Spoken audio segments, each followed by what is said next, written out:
vent regresse l'arbre, appelle à voix penchée. C'est sous ce temps martial que le général de Gaulle ramenait bien entendu la clarté après les soubresauts de la Deuxième Guerre mondiale. Bonsoir et bienvenue au cœur des mystères.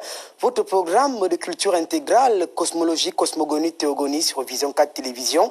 Émission regardée par d'autres chaînes de télévision dans le monde. Avant bien sûr de vous dérouler le tapis rouge, naturellement, à vous, fidèles téléspectateurs, et à ces invités de poids et de marque, mesdames, messieurs, permettez-moi d'oxygéner mon cerveau. Je vous reviens juste après pour la grande aventure cognitive.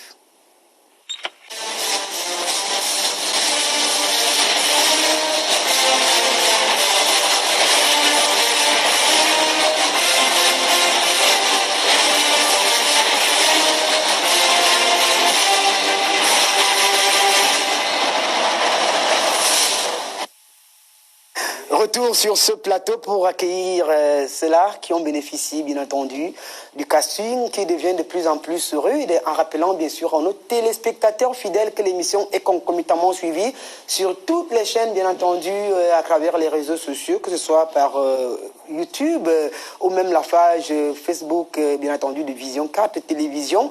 Et bien sûr, sur d'autres plateformes Twitter, retrouvez naturellement cette émission qui vous permet d'éclairer votre lanterne. On va accueillir l'homme de Dieu, Man of God. C'est un prêtre en ces temps de carême, bien entendu, qui continue de nous apporter sa lumière, sa connaissance, sa sagesse et bien sûr son expérience sur le plan théologique, épistémologique et même christologique. C'est le père Abraham Minkala, curé de la chapelle de Vannes, c'est Yaoundé au Cameroun. Bonsoir mon père et bienvenue. Bonsoir, merci pour l'invitation. Je voudrais d'abord souligner que je ne suis pas le seul homme de Dieu. Tout homme est une créature de Dieu. Chacun d'entre nous est créé à l'image et à la ressemblance de Dieu. Mais les pasteurs s'appellent souvent Man of God, homme de Dieu. Bon, c'est par abus de langage qu'on appelle certaines personnes Man of God. Mais nous tous, nous sommes des hommes de Dieu, parce que nous venons de Dieu. Même mon ami Toth, qui est à côté, il est un homme de Dieu. Alors mon père, vous avez invité Toth Ndjibokas et pratiquement tout le plateau Cœur des Mystères à la célébration eucharistique du Vendredi Saint. Justement, le Vendredi Saint, il ne s'agit pas d'une célébration eucharistique. Il s'agit de la passion de notre Seigneur. J'ai invité Toth Ndjibokas, Maître Brana, et même la reine des montagnes, Docteur Etundi, le Rosicrucien, le tout-puissant Rosicrucien, et vous-même, Nathan Amourou. Je serai là d'ailleurs. Pour que... Je confirme ma présence. Oui, je voudrais également que Maître Brana et Ndjibokas ainsi que Toth confirment aussi d'ailleurs.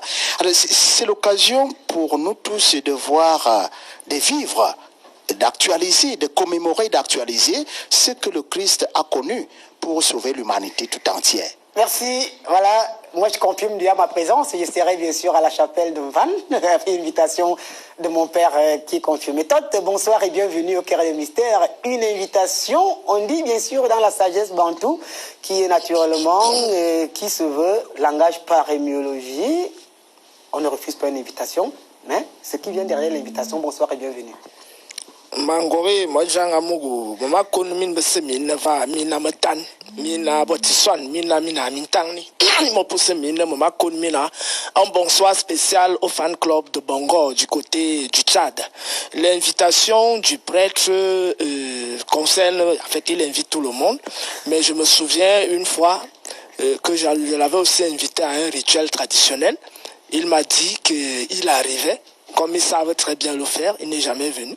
Et donc, ce que je lui demande ce soir, c'est qu'il me rende visite le jeudi prochain, entre 2h et 3h, pour me montrer le bien fondé de cette scène qui va se dérouler vendredi pour que je puisse être là. Qu'il me rende visite sur le plan visionnel. Et ce n'est que dans cette mesure qu'ayant contemplé le bien fondé de la cérémonie qu'ils vont organiser vendredi, je pourrais donc me déplacer pour être là. Je n'ai pas encore refusé l'invitation. Merci. Ndjibokas Ouna, vous êtes un homme de Dieu. Si je dixite, Père Abraham Minkala, bonsoir et bienvenue. L'invitation est ouverte. La passion du Christ, on la vivra du côté de Vannes, paroisse. Bonsoir et bienvenue. Je ne voudrais pas paraître quelqu'un qui va, comme je dis, le pasteur Abraham Minkala. Je ne suis pas un homme de Dieu, je suis un Dieu. Ceci dit, je voudrais présenter mes civilités à tous ceux qui sont autour de ce plateau, ainsi qu'à vos millions de téléspectateurs à travers le monde, pour dire que lorsque vous m'invitez ici, c'est avec tremblement que je viens répondre. Je serai à l'invitation de Père Abraham pour le respecter, pour respecter sa personne. Et si besoin est, pour découvrir encore les hérésies de ceux qu'il prétend défendre ici. Merci, Maître Brana, bonsoir et bienvenue. Une invitation, la passion du Christ. On mangera, on consommera le corps de Christ et on boira du sang de Christ ce vendredi. C'est mon Père qui nous invite. Moi, je confirme ma présence. Merci bien, King Nathan, merci. Déjà, comme d'habitude, ma lumière, Père Mikala, voit votre lumière, ma lumière, Frère Tot, voit la votre lumière. La sœur Reine des Montagnes, ma lumière, voit ta lumière. Grand King Nathan, comme je disais tantôt, l'amour en moi voit l'amour en toi. Et mon frère Dibokas, ma lumière voit ta lumière, mon grand. Chers téléspectateurs, la lumière en moi voit la lumière en chacun de vous. Je vais donc répondre ici déjà par rapport à la passion du Christ pour dire que je serai présente, sauf si vraiment je ne suis pas dans la ville.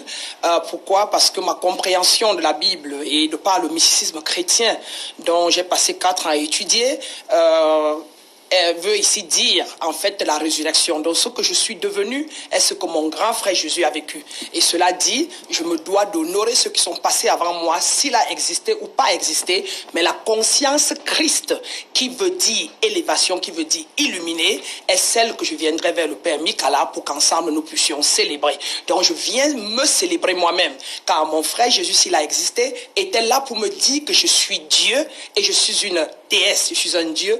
Et tous les téléspectateurs qui me regardent, sachez que vous êtes des dieux. Et le texte sacré que vous avez en main appelé la Bible est écrit dans Jean 10, 34. Le grand frère Jésus, quand on a dit qu'il avait blasphémé et qu'on allait le tuer parce qu'il a dit qu'il était le Fils de Dieu, il s'est retourné et il a répondu au peuple, vous êtes des dieux. Et dans Somme 82.6 encore, il est écrit, vous êtes des dieux. Donc je suis tout, je suis une avec tout et je me refais à tout et je me vois dans tout, je vois tout le monde dans moi. Je ne manquerai pas le Père Mikala, sauf si occupé. Voilà, merci. Merci. On va accueillir un invité de choix qui a continué de nous faire confiance. Également, vous qui nous regardez, vous voulez faire passer un message, n'hésitez pas de contacter Vision 4 Télévision, la chaîne qui arrose le monde. Elle, c'est la reine des montagnes, le roi des rois. Bonsoir la reine et bienvenue. Bonsoir monsieur Guy Nathan. Bonsoir les chers téléspectateurs et téléspectatrices qui nous voient dans cette grande émission Cœur de mystère qui est regardée dans le monde entier. Merci. Bonsoir. Bonsoir. Alors, vous nous revenez aujourd'hui, après pas mal d'interrogations, des téléspectateurs qui ont cherché la reine des montagnes partout, après ces témoignages venant bien entendu du Togo, où on a vu la reine des montagnes de son retour au Canada, passant par le Togo, faire pas mal de prodiges, le roi des rois, et on posait des questions, et c'est la raison pour laquelle aujourd'hui on a voulu également vous reposer les mêmes questions par ma voix. D'où tirez-vous vos pouvoirs? Et est-ce que ces gens qui disent être guéris sont réellement guéris? Monsieur Nathan, je ne me jette pas les fleurs, ce ne sont pas des bœufs. Je ne suis pas là pour tromper, pour composer le peuple qui me suit, le monde entier qui est en train de me suivre à l'heure actuelle, au cœur des mystères. Ce que je fais vient de Dieu, je suis un envoyé de Dieu. J'ai commencé très petite, j'avais l'âge de 7 ans. Ma maman d'ailleurs nous a fait 4 quadruplés à la foire. Mes soeurs jumelles étaient mortes, je suis restée la seule vivante. Alors, à l'âge de 7 ans, j'avais porté disparu. Je suis allée faire sur les montagnes de l'Ouest Cameroun 1 an 6 mois. Mes parents m'ont cherché jusqu'à faire du deuil, coudre les habits noirs, porter. Et voilà, comme j'ai fait 1 an et demi, je retourne. Dès mon retour, je commence déjà à imposer les mains, à prendre de la poussière, de l'eau et donner la vie à ceux qui en souffrent. Surtout les cas mystiques. Parce que j'en ai beaucoup vu ceux qui viennent vers moi se présenter, j'ai tel problème, où sont les analyses de l'hôpital, je ne manque pas sans demander, et bien après je dépiste que c'est un envoûtement. Donc je suis là pour désenvoûter. Vous êtes spécialisé dans les cas mystiques? Dans les cas mystiques, pour les envoûtements. Alors est-ce qu'on peut déjà chiffrer le nombre de personnes que vous avez déjà soignées? C'est plusieurs, à l'extérieur, à l'étranger comme au Cameroun, c'est pas seulement aujourd'hui, je suis déjà à 29 ans. de travailler. 29 ans de travail. 29 ans de travail. Donc ce n'est pas seulement aujourd'hui que j'ai commencé, c'est depuis l'âge de 7 ans. Alors, il y a tellement de merveilles. Vous soignez avec quoi concrètement? Avec la lumière. La lumière qui est dans mes yeux, Dès mon regard, quand tu me regardes, tu vois les étoiles qui scintillent, M. Nathan. Je peux regarder votre... Vous regardez bien, tout le monde voit, et les chers téléspectateurs sont en train de voir. La lumière qui est dans mes yeux, et dans mes yeux, il y a un homme qui se présente, assis sur le trône. Beaucoup de malades en vous. Mon père regarde, mon père veut regarder. Le père est là, il peut aussi lancer un coup d'œil, il n'y a pas de souci. Et c'est avec cette lumière que je guéris. Ce qui est sur la paume de main, ça vient, ça disparaît, ça réapparaît. Montrez un peu votre Je paume de tends la main, c'est avec ce main, une deuxième main à l'intérieur de ma paume de main. C'est ça que j'impose sur le malade pour absorber le mal. Et à l'instant, le malade trouve un apaisement dans son corps. 29 ans de guérison. Alors, la reine de montagne est située où? Elle vit où? Elle est à Douala? Elle est au je travaille beaucoup à l'extérieur. Donc, je travaille en permanence entre Yaoundé, Douala et l'étranger. Et quand à Yaoundé, vous êtes où? Et quand à Douala, Biamassi, Acacia, au niveau de l'école publique de Biamassi. En face, vous entrez dans le camp SIC. À 200 mètres... Vous reprenez à Yaoundé, vous êtes où? Biamassi, Acacia. Au niveau de l'école, Biamassi Acacia, à tout proche du marché, il y a une école publique. En face de l'école publique, au Kansic, vous entrez dans le Kansic à 200 mètres. À 200 mètres à droite, à votre droite, vous voyez une petite barre tam-tam avec la barrière en tôle de couleur blanche. À Douala, vous êtes où? À Douala, c'est à Bonabéry cimetière. Quand je suis à Douala, à Bonabéry cimetière, dès que tu es à Bonabéry cimetière, tu dis, et tu empruntes la moto, tu dis, laissez-moi chez la reine des montagnes ou chez la reine mère. Vous allez partager votre contact très rapidement aux téléspectateurs qui nous assaillent chaque jour avec, bien sûr. Hein. Vous allez donc, voilà, noter ce contact qui pourra sauver des vies. Votre contact. Il y a des images. Votre contact très rapidement. C'est dans les images. Il y a le 656 88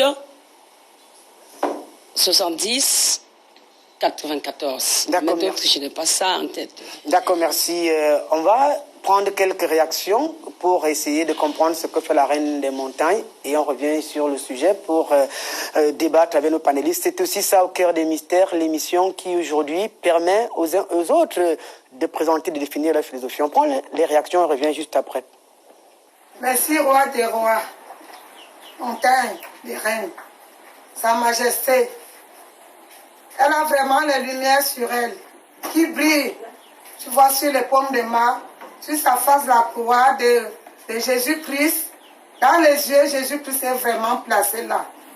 Ce n'est pas le secte, ce n'est pas le maraboutage. Je confirme aujourd'hui, j'ai fait 7 ans de maladie. Roi des rois, Sa Majesté m'a touché seulement le pied avec le pouce. Le lendemain, je me suis levée et laissé les béquilles. Je proclame son témoignage devant tous les malades, devant tous les personnels. Les gens qui me connaissent, en une journée, je sors, je marche, je tourne, je travaille déjà.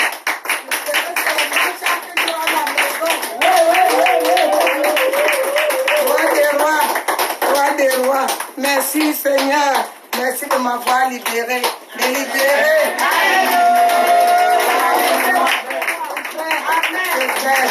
Ce n'est pas la blague.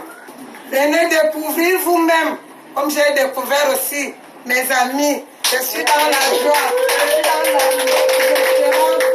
Avec Dieu, rien n'est possible à Dieu. Je marche déjà, je saute, je marche déjà. Rien n'est possible à Dieu. Je suis venue ici, elle m'a donné, Sa Majesté m'a donné l'eau. J'ai bu l'eau 2 semaines. Je suis allée refaire l'échographie que Sa Majesté m'avait demandé. C'est sorti différemment. Ce n'est pas la même chose. Il y avait les problèmes des ovaires. Ici, c'était à 84. Mais ici, ça se retrouve à 18 milli. Et c'est que je suis déjà guérie. Voici l'ancien examen et voici le nouveau examen qui est sorti de bons résultats. Ce matin, reine des montagnes, roi des rois, la Camerounaise, je suis venu vous remercier je ne sais pas comment vous remercier.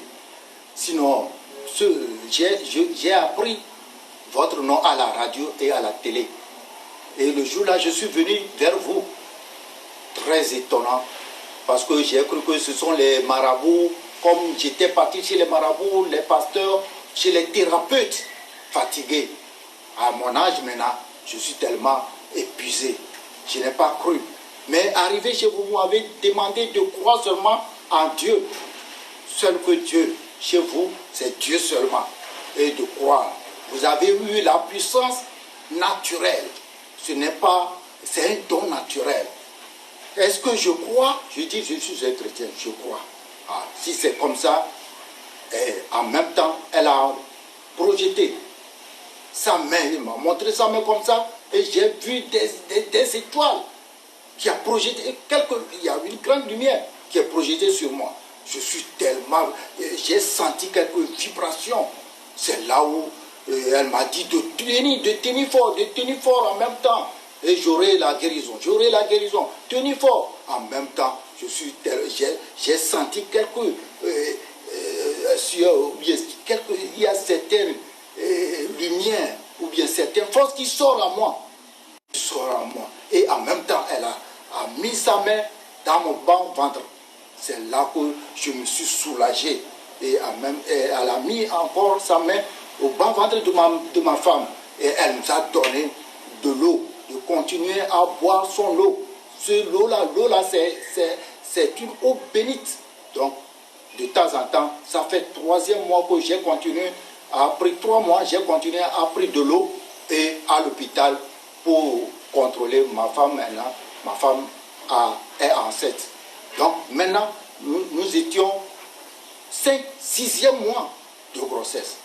Elle n'a pas coulé. Donc, je suis venu vous remercier. Je ne sais pas quoi pour vous donner à la place de ce que vous m'avez fait à mon âge maintenant. Moi aussi, je vais appeler. On va m'appeler bientôt papa. Oh, quelle joie!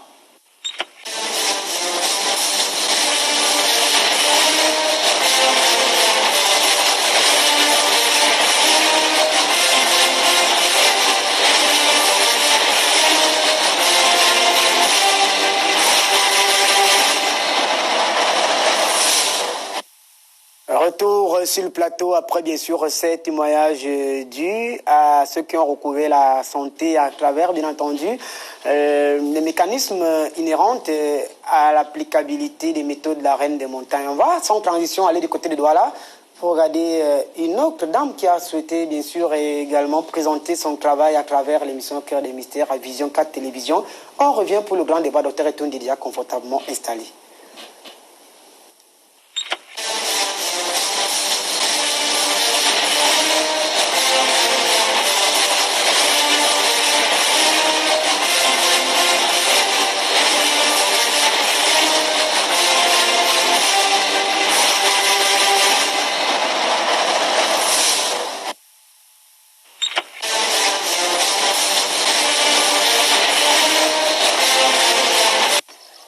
C'est au bord du Vouri, lieu dit Petite Carrière Bonanga à Bonamoussadi dans le 5e arrondissement de Douala, qu'elle a établi sa synagogue. Grâce Divine Kingé, la générale de Dieu, comme elle s'est fait appeler, aurait reçu mandat de Jésus depuis janvier 2019 pour prêcher sa parole. Il me dit, ma fille, tu crois que moi Jésus, je suis la parole? Je dis oui Seigneur. Il me dit, je vais mettre mes paroles dans ta bouche et tu vas prêcher. Mais bien aimés, mes frères et sœurs, dans le monde, c'est comme ça que je prêche. Jésus a mis ses paroles dans ma bouche et je peux prêcher. C'est Jésus lui-même qui m'enseigne. Après la réception de l'onction, Jésus s'est également révélé en elle pour l'établir comme général de Dieu. Dieu m'a établi comme général de Dieu. Il m'a dit, ma fille, à partir d'aujourd'hui, voici comment on va t'appeler désormais. Général de Dieu, grâce divine King. D'une révélation à une autre, l'évangéliste prophétesse internationale a également reçu le nom de baptême de son église. C'est tout le royaume des cieux qui me parle. J'ai dit à Jésus, qu'est-ce que j'ai fait pour mériter une telle révélation? Jésus me dit l'onction que je t'ai donnée, je n'ai encore donné ça à personne d'autre. Alors Jésus m'a scandalisé un matin. Il me dit, je suis venu te donner le nom de ton église. Désormais, on va appeler ton église synagogue de grâce pour toutes les nations. une synagogue dans laquelle elle propage à longueur de journée la bonne nouvelle et dans laquelle pleuvent les grâces en abondance. Le Seigneur m'a dit, tous ceux qui viendront auprès de toi seront bénis.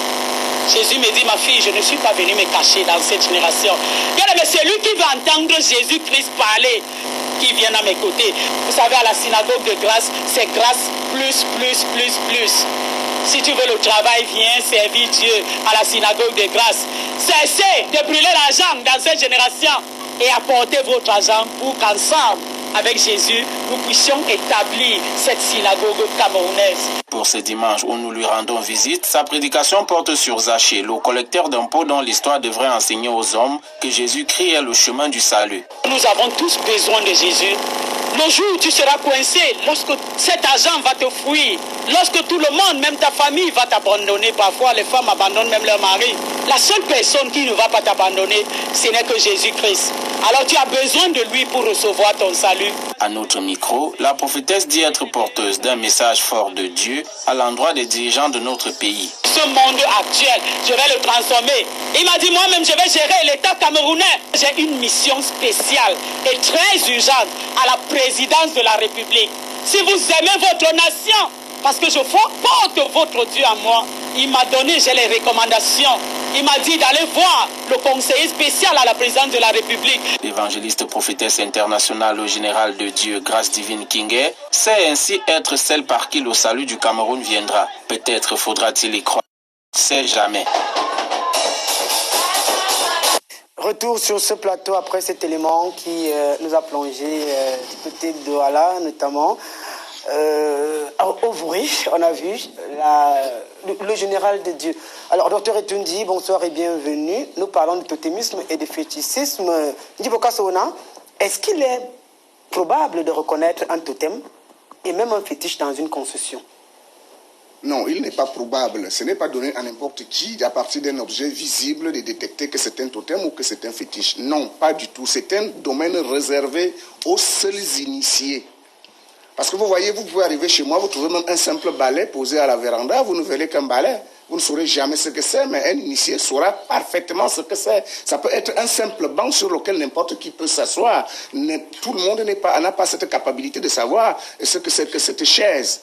Vous voyez, je vois le prêtre qui rit, et il vous dira tout à l'heure certainement que quand je vois le morceau de farine qu'il distribue à l'église, il dit bien que c'est le corps de Christ, mais nous ne voyons que de la farine, nous ne voyons qu'un petit morceau de farine, vous voyez. Donc il n'a pas le droit de sourire lorsque je dis cela. Ceci dit... C'est son devoir aussi, sourire. Oui, sourire c'est du mépris. Lorsqu'il sourit pendant que j'expose, c'est du mépris. Et je voudrais donc lui rappeler que la communion qu'il partage, ce n'est que de la farine qui n'est pas différente du bâton de main. Non, il n'est pas content, je suis suffisamment instruit et élevé pour savoir quand quelqu'un fait semblant d'être content. Ceci dit, le morceau de pain qu'on distribue à l'église n'est en rien différent du bâton de manioc. Je voudrais déjà signaler rapidement, alors que j'ai ce petit bout de parole de Gers, dire que nous ne pouvons pas nous contenter ici simplement du fétichisme à caractère religieux, parce qu'il y a aussi ce qu'on appelle la paraphilie.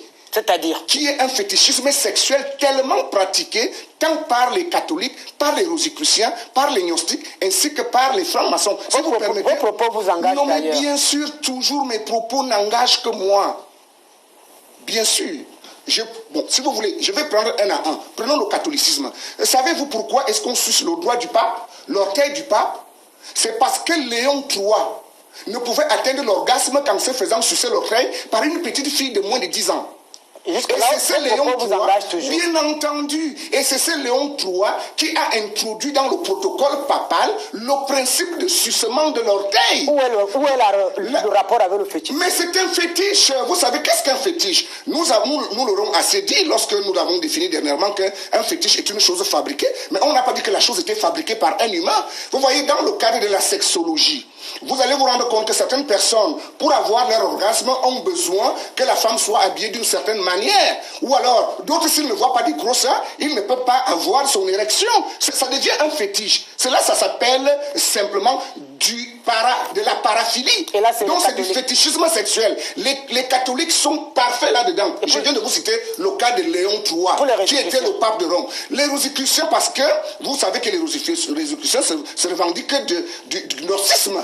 Ce qui revient à dire qu'ils appuient le tantrisme. Et le tantrisme, c'est quoi? C'est le fait d'atteindre l'orgasme sans éjaculation.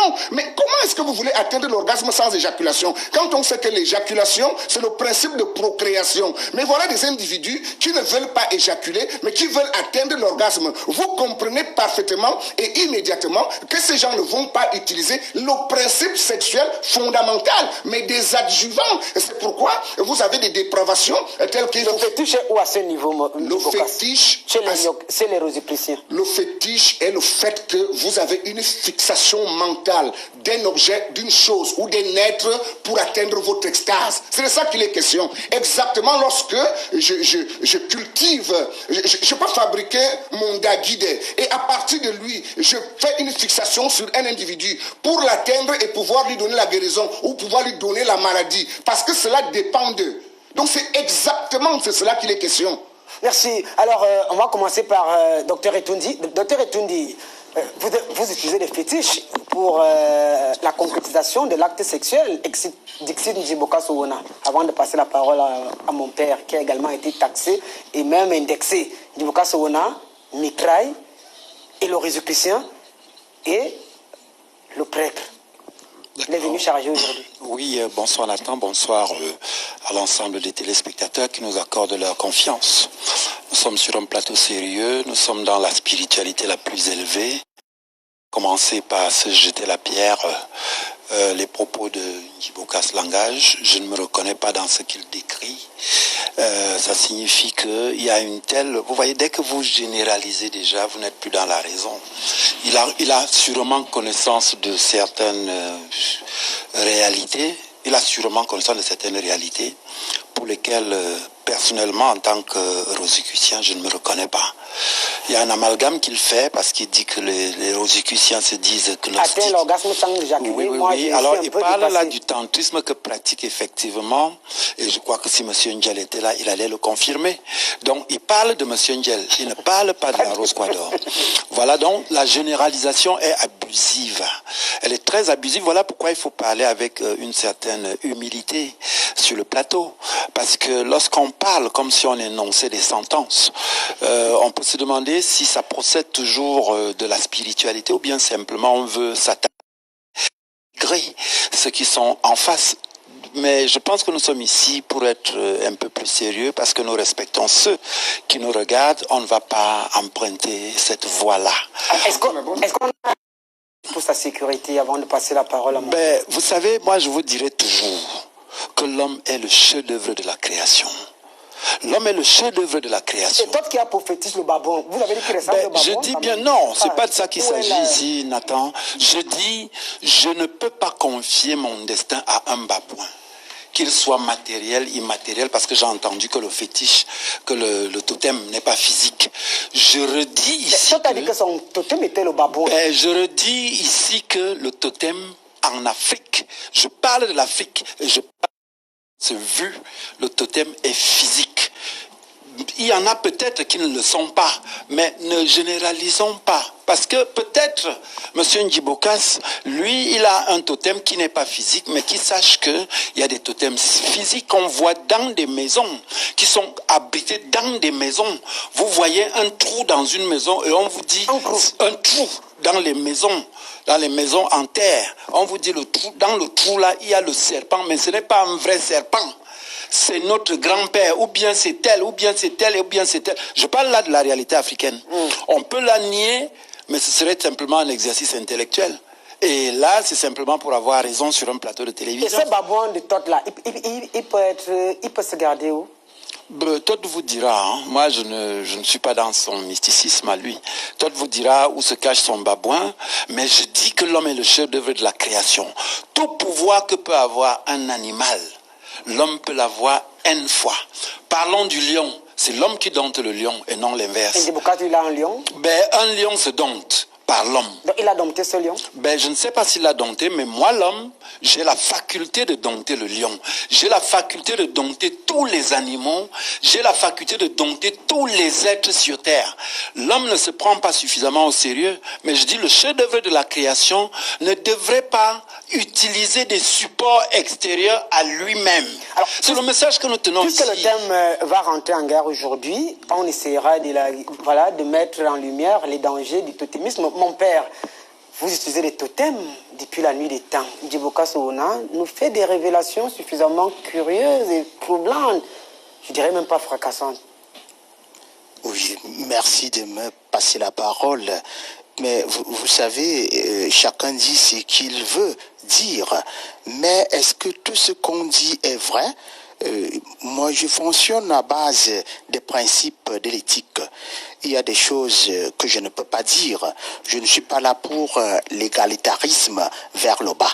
Je serais peut-être pour l'égalitarisme vers le haut. Je suis là pour la transcendance. Et non, je ne suis pas là pour me rabaisser.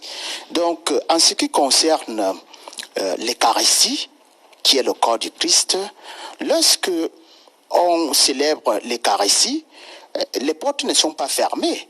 Tout le monde le voit, tout le monde y participe.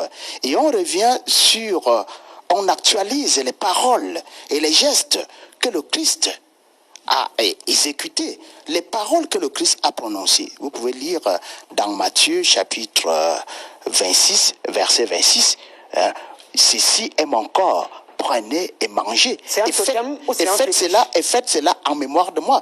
C'est très loin d'être ni un totem, ni un fétiche, dans la mesure où Jésus est Dieu à 100% et homme à 100%. C'est l'invisible qui s'est rendu visible à travers le mystère de l'incarnation. Et ce qui se fait pendant la messe par le principe de la transubstantiation, mais ce n'est pas de la magie. Et lorsque on ne connaît pas quelque chose, il n'est pas prudent d'en parler parce qu'on va mêler les pédales et on va se retrouver dans un chaos intellectuel qui ne dit pas son nom. Est-ce qu'on a donc besoin de ce totem, voire de ce fétiche pour sa sécurité? Tot a son babouin, Djiboka a son lion, Maître Bana avait son aigle à son temps. Ici, bon, le lion, l'aigle de Maître Brana, le lion de Djiboka et le babouin de Tot. Mais ça, ce sont des démarches qui contrarient le développement de l'être humain. C'est ce qu'on appelle la déshumanisation. Par contre, l'Eucharistie qu'on consomme, qu'on reçoit pendant la célébration de la messe, permet à l'homme de se reconstruire. Parce qu'il y a ce qu'on appelle le déterminisme et l'autodétermination. Parce que nous sommes des êtres limités. Est-ce que, comme nous sommes des êtres limités, on ne pourra jamais sortir de notre finitude pour tendre vers la perfection de Dieu? Non. À travers la démarche de l'autodétermination, on peut se sanctifier. Et l'Eucharistie, le corps du Christ qu'on reçoit pendant la messe, nous permet de devenir ce que nous devions en principe être. Parce que le monde est marqué aujourd'hui par des empreintes purement humaines. Mais cette Eucharistie permet à l'homme de se sanctifier, de se refaire des forces spirituelles, de retrouver son statut. Alors ici, voilà, vous allez certainement chuter par là, totémisme, fétichisme, sommes-nous là dans l'idolâtrie ou même l'anthropologie, ou dans l'anthropologie des images? Non, totémisme et fétichisme, vraiment, ce sont des démarches qui relèvent des pratiques, qui relèvent tout simplement de l'égalitarisme vers le bas. Ça, c'est le chaos anthropologique. Le chaos anthropologique, totémisme, fétichisme, idée due, d'après, si j'interprète à ma manière, les propos du Résiclicien et même les propos de mon père, ce serait bien entendu une idée due au conservatisme irréfléchi du poids atavique des traditions. Pour lui, c'est un chaos anthropologique. La parole du prêtre ne me ment en rien, ne me ment nullement. lorsque je sais au moins que la jeunesse consciente qui nous écoute actuellement ne se laisse plus bluffer par des discours comme cela. Parce qu'en face, ce que vous êtes en train de vivre, c'est quoi? C'est qu'ils font l'effort de valoriser ce qu'ils font et dénigrer. Parce qu'en fait, pour avoir la place, c'est ça le jeu intellectuel et psychologique. Pour que quelqu'un puisse te dominer, il montre que ce que tu fais est négatif et diabolique. Et il prend contrôle de ta psyché. Il commence donc à te manipuler dans son système de contrôle. En fait, tous ces systèmes religieux et sectaires sont des systèmes de contrôle mental. Et celui qui te domine spirituellement, intellectuellement et idéologiquement a le total contrôle sur toi. Est-ce que ça démarche n'est pas scientifique? Non, il y a un problème. Je suis un logicien en tant que philosophe. Il y a en logique ce qu'on appelle la vérité et la validité. La validité, ce n'est que la démarche argumentative, qui n'a rien à voir avec la vérité. La vérité, c'est d'abord, primordialement, le dévoilement originel. Vous estimez que la démarche argumentaire de mon père est suffisamment bien tissée, bien cousue? Oui, pour dompter les consciences. Et il n'y a que des consciences basses. Qu'est-ce que vous dites donc? Puisqu'il dit que l'homme est au-dessus du lion, au-dessus du babouin, et que vous êtes en train de faire une régression. Il n'y a aucune régression. Il n'y a aucune régression dans la mesure où nous savons. Je prends quelques exemples. Pour se bâtir un loti, l'homme a appris à travers quoi? L'observation. Pour embrasser même une femme, l'homme a appris à travers quoi? Les oiseaux. Les oiseaux. Et il y a des scènes. C'est des choses qu'on montre même dans National Geographic, que tout le monde voit. C'est ce que vous pensez. Pour que l'homme puisse élaborer ce qu'on appelle le rituel initiatique. Il s'inspire de quoi? De la course des astres, du jour et de la nuit. Il s'inspire de quoi? De la renaissance des verdures, c'est-à-dire la production des fleurs, la production des fruits et tout ça. Lorsque, par exemple, le rosicrucien dit que c'est la rose, et la croix, la rose c'est quoi? C'est pas un végétal? Donc leur totem c'est donc la rose. Et qu'est-ce qu'on trouve dans le temple rosicrucien? On trouve une licorne qui a une pointe comme ça. La pointe la perfore. J'ai vu cette licorne. Qu'on nous dise c'est que la pointe... La licorne est de couleur noire. Voilà. Il faut donc qu'on nous dise c'est que cette licorne perfore avec sa corne là. Parce qu'il faut que le rosicrucien nous le dise. Ils ont donc pour totem la licorne et le lotus. Je veux dire la rose. Maintenant, lorsqu'il s'agit des autres, il va dire que non, vraiment, ce n'est que symbolique, vous ne comprenez rien parce que vous n'êtes pas rosicrucien. Mais lui, il n'est pas dans les confréries initiatiques africaines, il prétend parler du totémisme. Est-ce que vous avez donc besoin de cette totem et de cette fétiche pour votre sécurité? Maintenant, j'explique d'abord le bien fondé du totémisme et le bien fondé du fétichisme. Le premier bien fondé du totémisme, c'est la nécessité de s'harmoniser avec tous les existants de la nature. Partant du monde minéral en passant par le monde végétal, animal et le monde astral. C'est à travers ces diverses phases que l'homme acquiert ce qu'on appelle l'ascension spirituelle. Parce que cette ascension ne s'acquiert pas ex nihilo. Si l'homme naît, on le prend, on le jette en forêt.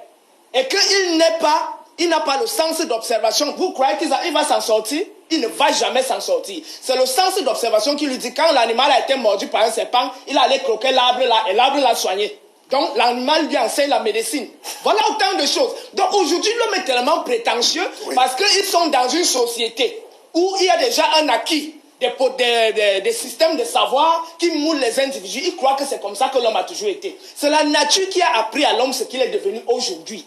C'est à travers les longues observations que l'homme a entretenu auprès de la nature que l'homme est devenu intelligent et sage. Est-ce que vous avez donc besoin de cet totem ou de cette fétiche pour votre sécurité? On a besoin, maintenant au niveau de la sécurité, la nécessité d'utiliser le totem pour la sécurité, par exemple pour ceux qui pratiquent la guerre, il y a la possibilité de lancer les abeilles. Qui peut être une arme de guerre. Parce que les autres fabriquent les bombes atomiques.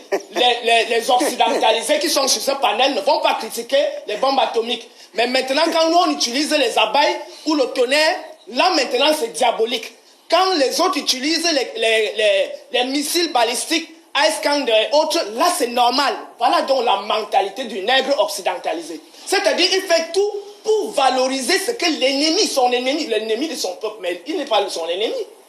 Malheureusement, c'est le syndrome de qui? On retient donc à quoi peuvent vous servir cet totem et ces fétiches? Sur la base, en ce qui concerne les fétiches. La sécurité, La sécurité, par rapport au fétiche, c'est quoi? Lorsqu'on met, par exemple, une statue à l'entrée d'une ville ou à l'entrée d'un village, cette statue je vais dire, un socle qui regorge une énergie. J'étais à Zuetele récemment, moi j'ai vu un éléphant sur une place, voilà, bien encadrée. Bon, ça dépend, ça peut être un truc en ciment qu'on a en ciment, oui. Oui, ça c'est autre chose. C'est un totem?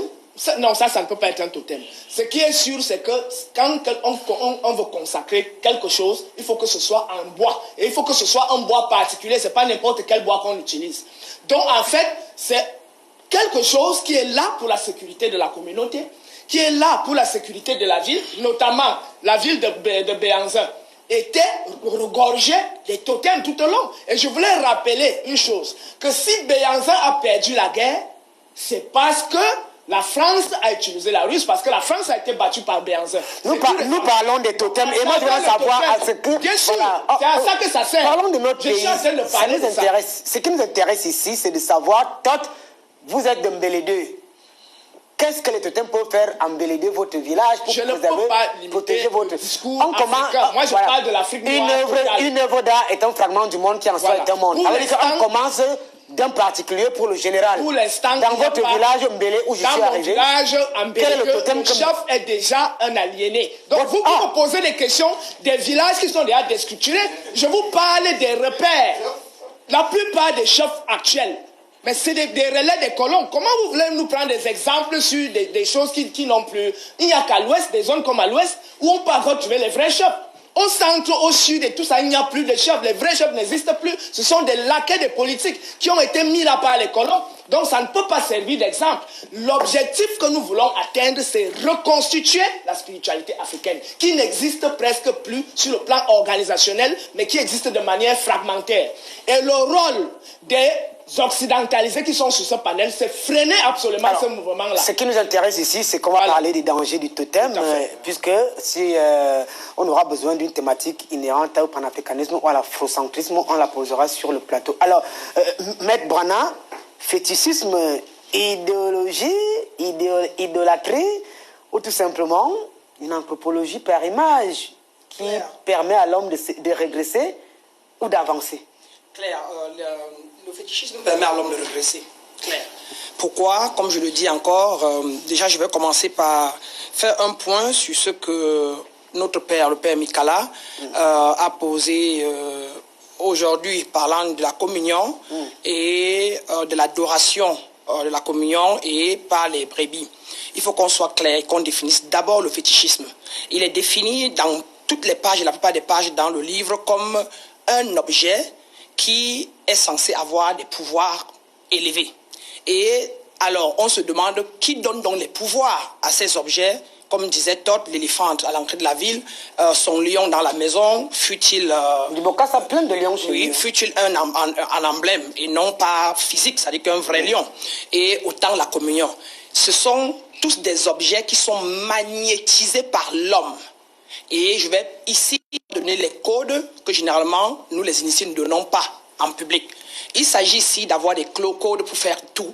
Et je crois que le père Mikala, peut-être en tant que théologicien et en tant que théologicien et en tant que théoricien, parce que la religion, écoutez-moi très bien, est la théorie de la spiritualité. La religion est la théorie de la spiritualité. Donc, Père Mikala raconte. C'est un théoricien. Et donc, en théorie, on apprend à croire à quelque chose qui a existé, au mythe qu'on ne peut pas pratiquer, ni mettre, comme pas mettre en pratique, ni palper. Après la religion, si on entre dans le questionnement profond, alors on peut passer en spiritualité. Le frère ou le grand frère Jésus pratiquait le mysticisme, donc il était un homme spirituel. On l'appelait quand même le lion de la tribu de Juda. Était-ce un totem? C'est une forme d'emblème qu'il prend. Le totem? Claire, mettons que ce soit ça, parce que je suis en train d'arriver là. Alors, donc il pratiquait le mysticisme. Et c'est ça qu'on demande d'aller s'initier pour comprendre. Et c'est de ça que Todd parle, c'est de ça que Bibokas parle. Maintenant, Père Mikala est resté dans la théorie qu'on lui a appris pendant ces 7 ans ou ces 8 ans. Et la plupart des prêtres et des pasteurs sont dans la théorie. Et ils apprennent quoi? Sous un maître. Et ils apprennent quoi? Un document qui a été écrit par un maître, qui a rassemblé des disciples avec qui ils ont mis ça en place. Donc ils continuent de répéter. Et un répétiteur ne peut pas connaître qui est le fort de son être. Et eux, en réalité, ne mettent pas en pratique ce que Jésus faisait. Alors, Todd vient de dévoiler un secret quand même. Il faut le rappeler, dans mes investigations, j'aime bien le faire. Je suis arrivé au temple de la Rose-Croix et j'ai vu cette licorne. Elle est à l'entrée, elle a la couleur noire. Une sorte de... Todd nous fait comprendre aujourd'hui que cette licorne serait l'un des totems de la Rose-Croix d'Or. Voilà. Et je suis d'accord entièrement. Tout objet qui est placé quelque part ou qui est adoré ou qui est respecté et qui est placé quelque part a été magnétisé par les fidèles ou par les maîtres de ces lieux, à savoir qu'est-ce qu'on entend par magnétiser. Nous sommes d'abord tous des êtres vibrationnels, qui veut dire que nous sommes tous des masses de vibrations. Et c'est par rapport à cela que chaque objet vibre à un certain rythme. Et nous pouvons la magnétiser, nous, mentalement, de par la loi du mentalisme. Dans les secrets, dans les 7 lois hermétiques, nous avons la loi du mentalisme. Et c'est par le mental que nous créons toutes choses, ou encore la loi de l'esprit. Maître Bernard, puisque vous avez... vous êtes volubile, il faut le dire, et vous n'avez pas votre langue collée au palais. Quel est le rôle de cette licorne à l'entrée d'un des temples de la Rose-Croix? Le rôle peut être symbolique. Oui, le rôle peut être symbolique. Le rôle, et généralement c'est ça, on crée un symbole comme à l'église quand on a créé l'imagerie de Jésus. Si Jésus n'était pas noir, blanc, pourquoi l'imagerie est blanc?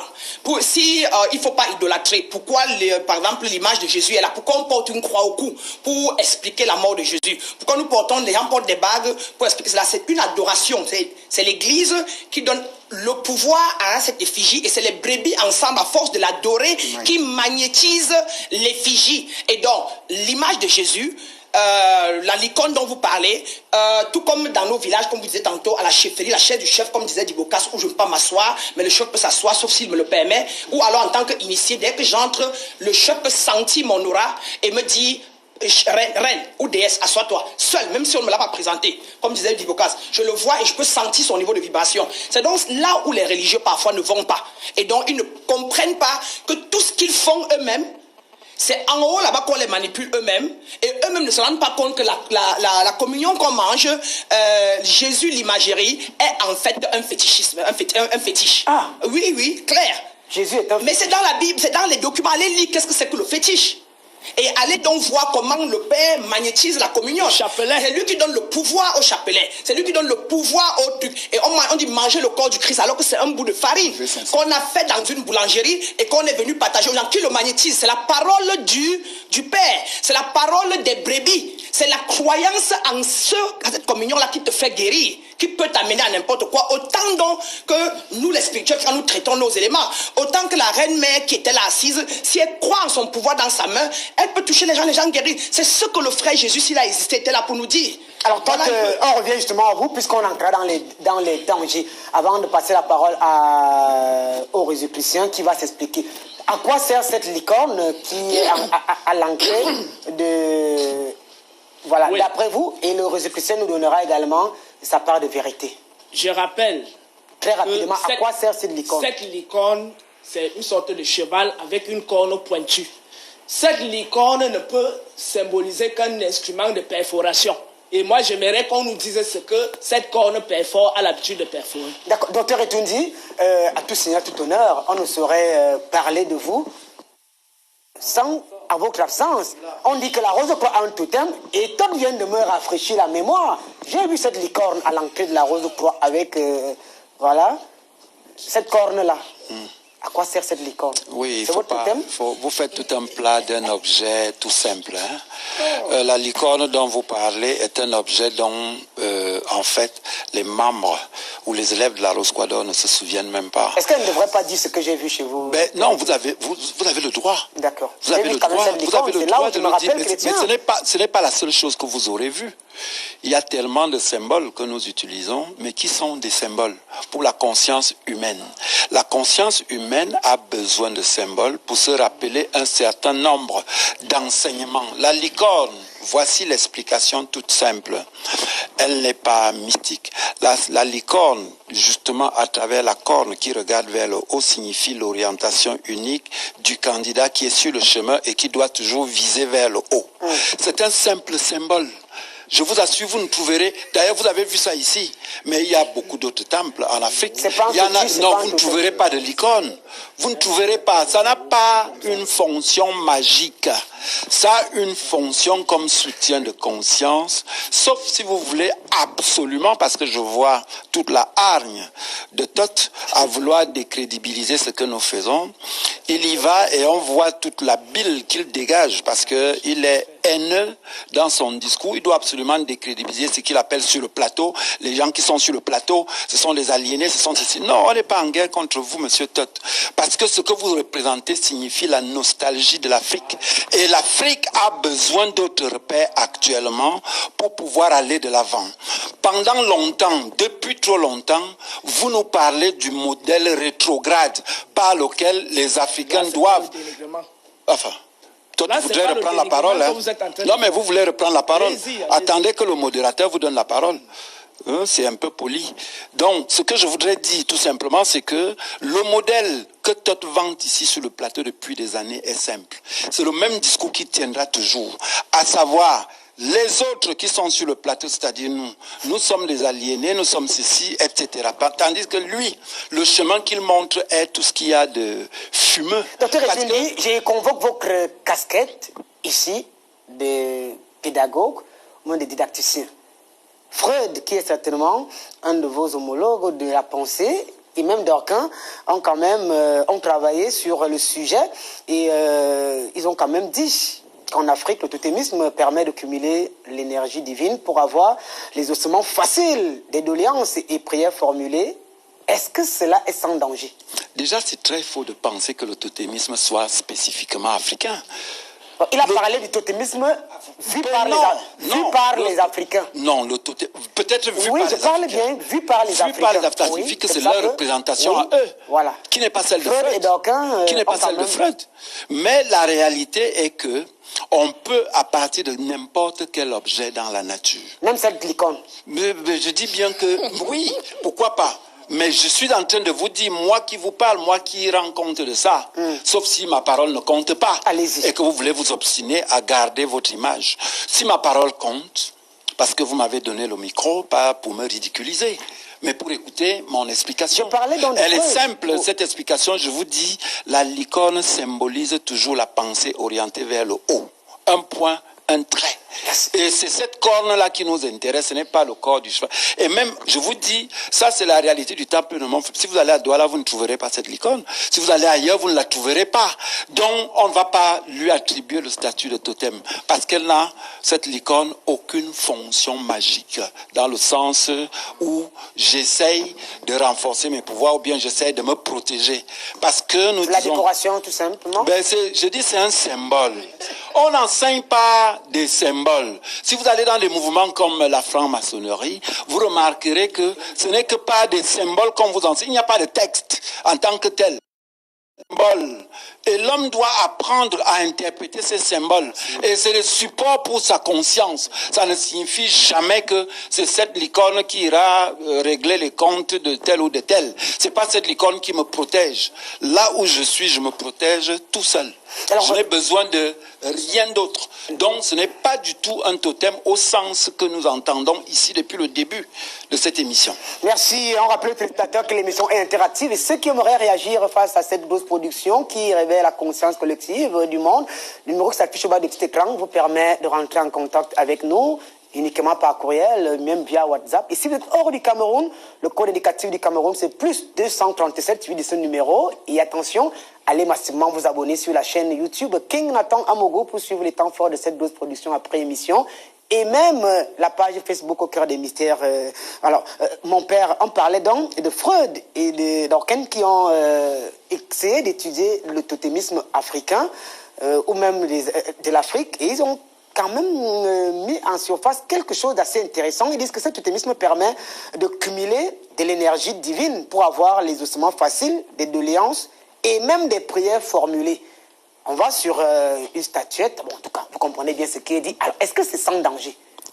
Et avant de répondre à votre question, je voudrais d'abord relever quelque chose que Maître Brana a évoqué dans son langage, je dirais, un peu très léger par rapport aux autres. Je crois qu'il est louable de connaître d'abord ce que font d'autres comme études avant de les juger. Le prêtre, vous avez parlé de mes 7 années d'études, et c'est trop rapide de le dire, hein, c'est trop précis. On n'est pas ici pour cela. Je dis que le prêtre a une mission. Cette mission est inspirée de la mission du Christ, trouve ses racines dans la fonction que le Christ est venu exercer sur terre. Une fonction à 3 dimensions: l'enseignement, la sanctification et le gouvernement. Dit que les prêtres restent au niveau de la théorie et n'entrent pas au niveau de la pratique de ces 3 missions, c'est très rapide. Alors, il faut même comprendre ce qu'on entend par sanctification, par enseignement et par gouvernement. Donc, ce n'est pas très prudent de parler des autres pour les dénigrer, surtout lorsqu'on ne les connaît pas. Bon, alors, maintenant, par rapport à ce que vous dites, c'est vraiment un danger. C'est un danger. Le totémisme et le fétichisme, c'est un danger d'abord. De façon simple, ça crée une relation de subordination. Vous n'êtes plus vous-même. Vous devenez...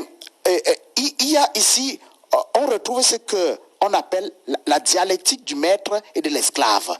Vous devenez l'esclave d'un objet. Vous devenez l'esclave d'un animal. Vous qui êtes homme. Vous voyez que c'est ce qu'on appelle la déshumanisation. Et l'autre, la dernière fois, je parlais du viol anthropologique. C'est vraiment un chaos anthropologique que l'homme cesse d'être homme.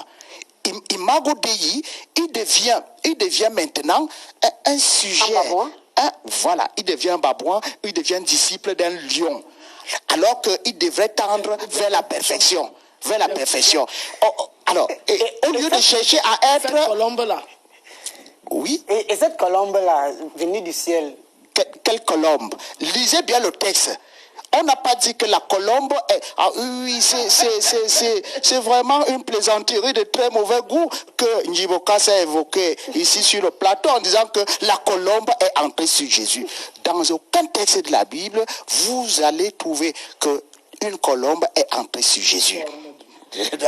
Vous voyez déjà la nuance. Maintenant, on parle de sous-forme. Il s'agit de l'Esprit Saint. Le texte parle de l'Esprit Saint. Sous forme d'une colombe. On n'a pas dit que la colombe. Sous forme. Et il y a une différence. Revenez maintenant, vous n'êtes pas le modérateur. Revenez maintenant, vous qui prétendez étudier la philosophie. Il y a ce qu'on appelle dans la philosophie de Platon la théorie des formes. Revenez sur la théorie des formes. Surtout, lisez la médiation du regard de Léonce Paquet, grand spécialiste de Platon. Vous allez comprendre ce qu'on entend par forme en philosophie. Donc, on dit la colombe. L'Esprit Saint est descendu sous forme d'une colombe. On n'a pas dit que c'est une colombe qui est descendue. Le texte est clair, je suppose. Merci, Njiboka Soona. Le totémisme est dangereux. Le fétichisme est dangereux. On ne devrait pas s'y aventurer. C'est un viol anthropologique, un chaos d'anthropologie. Permettez-moi, avant de répondre à cette question, on rappelait à monsieur le prêtre ainsi qu'aux Rosicruciens qui estiment que nous sommes des sous-hommes parce que nous sommes greffés à des êtres de la nature. Qu'il y a dans le principe du totémisme et du fétichisme ce qu'on appelle le caractère laudatif et le caractère flagorneur. Je ne peux être assujetti à mon totem que si et seulement si je lui suis greffé de manière flagorneuse. C'est-à-dire que je flatte, je supplie. Mais lorsque je lui suis greffé de manière laudative, ça veut dire que je lui donne des instructions. C'est moi le chef. Deuxièmement, lorsque... Ça veut dire, va me chercher de l'argent. Il y va. C'est bien ou c'est mauvais? Nous allons venir à c'est bien ou c'est mauvais tout de suite dans les secondes qui suivent. Maintenant, vous voyez, Moïse a un bâton. Les prêtres, il ne faut pas qu'ils fuient ça. Moïse a un bâton qui se transforme en serpent. Il n'y a aucun pape ni aucun prêtre au monde qui peut nier ça. Élisée a un bâton avec lequel il soigne les malades. Il n'y a aucun prêtre, aucun pape qui peut nier ça. Nous savons aussi que l'arche de l'alliance faisait la guerre à la place d'Israël. La preuve, c'est qu'elle a combattu les Philistins et a tué le dieu philistin appelé Dagon. Ensuite, nous avons le manteau d'Élie qui peut séparer des eaux. Voilà des objets qui réagissent et qui font des choses pratiques. Et votre fameux Jésus est tantôt le lion de la tribu de Juda, tantôt l'aigle, tantôt l'homme, tantôt un mouton, tantôt un pigeon. Revenons à l'essentiel. Est-ce que le fétichisme sert à quelque chose? Absolument. La médecine. Nous ne le démonterons jamais assez. Et ce n'est pas un croyant de la Bible qui pourra prétendre le contraire. Ils vont à Fatima. Chercher quoi? Dans une grotte en France, chercher la guérison. Mais qu'est-ce qu'on trouve à Fatima? Un bloc de ciment et de marbre. C'est un fétiche. Et vos laïcs... C'est vous qui le dites. Hein? Mais attendez, vous n'allez pas quand même me dire que c'est un être vivant. Moi, je n'ai pas fétiche, exactement. Je n'ai pas la capacité d'apprécier ce qui... Je dis donc parce que... Et de marbre, c'est donc un fétiche. Féticio. Du portugais veut dire chose fabriquée. Voilà. Donc, vous voyez, et donc, si on peut admettre que le bâton d'Élysée a pu guérir un malade, si on peut admettre que le serpent de Moïse a pu vaincre une nation aussi puissante, la plus puissante que la terre ait jamais connue, comme l'Égypte, comment peut-on venir sur un plateau de télévision avec de la probité intellectuelle et de la probité morale, prétendre que le fétiche est satanique alors qu'on est en plein fétichisme? Donc, médicinalement parlant, nous utilisons le fétiche. J'ai ici exposé le principe du Daguide. Et nous avons, je prends un exemple très simple, connu par tous les Camerounais. Les Yandavou massent une fracture ouverte à distance. Comment ça se fait? C'est une motte de terre, c'est un Daguide, c'est une termitière qu'on prend. Parfois, c'est une poule à qui on et on la masse pendant que vous êtes loin, on fait des incantations sur la poule et on vous greffe à cette poule pendant qu'on soit à la poule. Ici, qui est le fétiche, la poule ou l'être humain? Non, mais à ce moment, c'est la poule qui est le fétiche, c'est la termitière qui est le fétiche, c'est le Daguide qu'on peut fabriquer une effigie en cire qui est un fétiche. Et donc, à partir de cet instrument, on peut vous atteindre à distance et vous donner la santé. Oui, je reconnais, il peut y avoir des méfaits, comme il y a des méfaits en toutes choses. Parce que je l'ai déjà dit, nous avons dans notre police des policiers ripoux, mais nous avons toujours besoin de la police. Nous avons des faux pasteurs, mais nous avons besoin toujours des pasteurs. Nous avons du faux dans n'importe quoi. Est-ce que parce que le couteau a blessé une ménagère, c'est une raison pour jeter ce couteau? Oh que non, on va bander la plaie et on va continuer à utiliser le couteau. Nous pouvons... On aura beau essayer d'animaliser, de chosifier, de mépriser cela, parce qu'on se retrouve dans des loges occidentales qui nous ont suffisamment esclavagisés, mais nous savons que Moïse, ce que vous prétendez être le serviteur de Dieu, n'a fait que la guerre avec les fétiches. Il n'avait aucune autre arme. Il lançait les panarés, il faisait sortir les grenouilles, il transformait l'eau en sang. Si on essayait donc d'établir un tableau comparatif, relatif aux bienfaits et aux inconvénients des fétiches et des totems.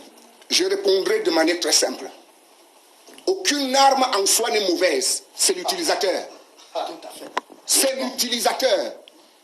Aucune arme en soi n'est ni bonne ni mauvaise, c'est l'utilisateur. Je m'arrête là. Et les téléspectateurs sont suffisamment intelligents pour comprendre ça. Docteur Etunde nous disait que les fétiches parfois se nourrissent des œufs, après des poules, après des chèvres. Bon, vous savez, je suis heureux que le docteur Etunde qui a dit ça vienne tout à l'heure de dire que nous ne devons pas parler des choses dont nous n'avons pas la connaissance.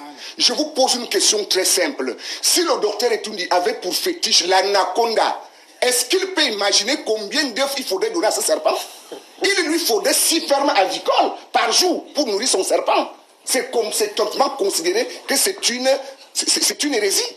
Alors, Maître Brana qui a eu son fétiche, pas le fétiche, son totem, voilà, elle nous a dit que son totem était à son temps, l'aigle.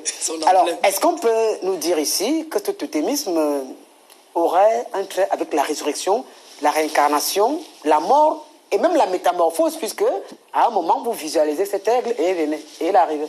Elle n'arrivait pas. Alors, Nathan, merci. Je vais permettez-moi déjà que je fasse, que j'essaye d'apaiser ici les cœurs.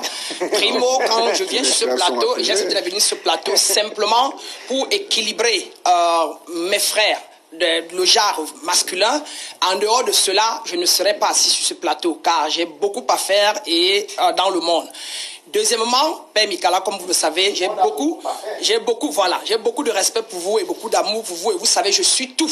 Je suis catholique, je suis musulman, je suis tout. Je suis la lumière dont je me vois dans tout. Mon Père, ou celui que j'incarne, étant le commencement et la fin, étant le bien et le mal, je suis le tout. Sauf que j'ai transcendé le bas astral pour incarner que le haut astral, donc la lumière. Et cela dit, Père Mikala, vraiment, excusez-moi si vous avez été choqué dans le sens que ce que j'ai dit est la vérité. Je vais encore me résumer pour que nos téléspectateurs comprennent. Il est important. Qu'est-ce que c'est que... Comment on fétiche un objet?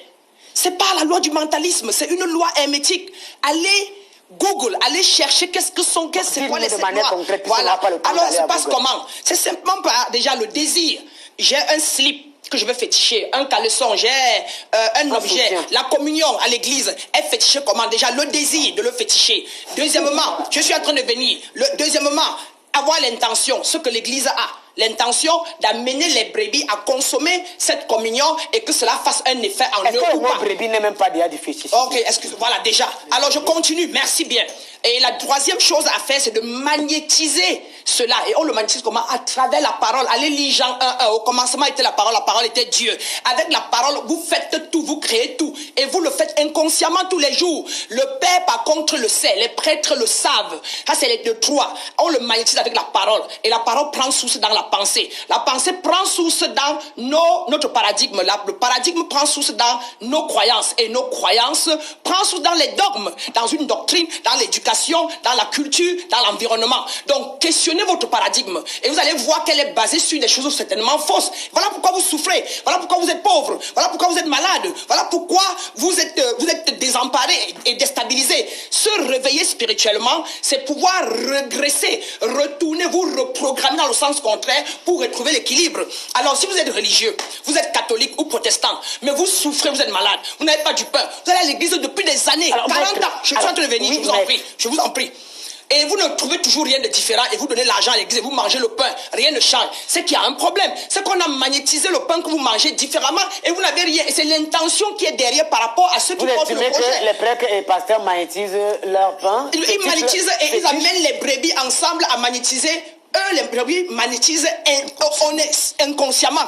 Mais eux, ils le savent. C'est ça le mysticisme. D'accord. Alors ici, la question est donc de savoir, est-ce qu'il y a donc des avantages et des inconvénients à avoir? Il y a les avantages pour le contrôler, pour le contrôleur, pour celui qui veut qu'il contrôle son fétiche. Pour toi, tu as pour fétiche le babouin, quel est l'avantage qu'il peut avoir? Il peut avoir un avantage pour lui qu'il se sent comme un babouin et cela dit, il magnétise le babouin pour que lui, il se sente être babouin selon les qualités du babouin.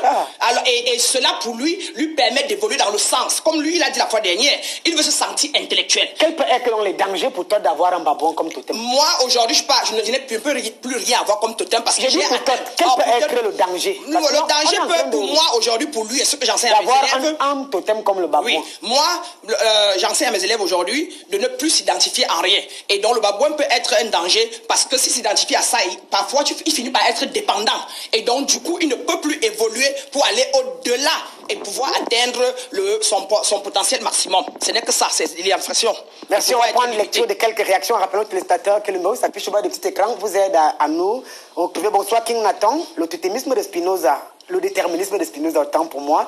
4e siècle avant Jésus-Christ n'a rien à voir avec le christianisme. Toutes les églises et cathédrales sont bordées de statues aux entrées comme des lions, des serpents et même des représentations mi-homme, mi-animal. Que signifient donc toutes ces représentations si ce n'est que des totems? Arrêtez de nous dénigrer et diaboliser les représentations africaines.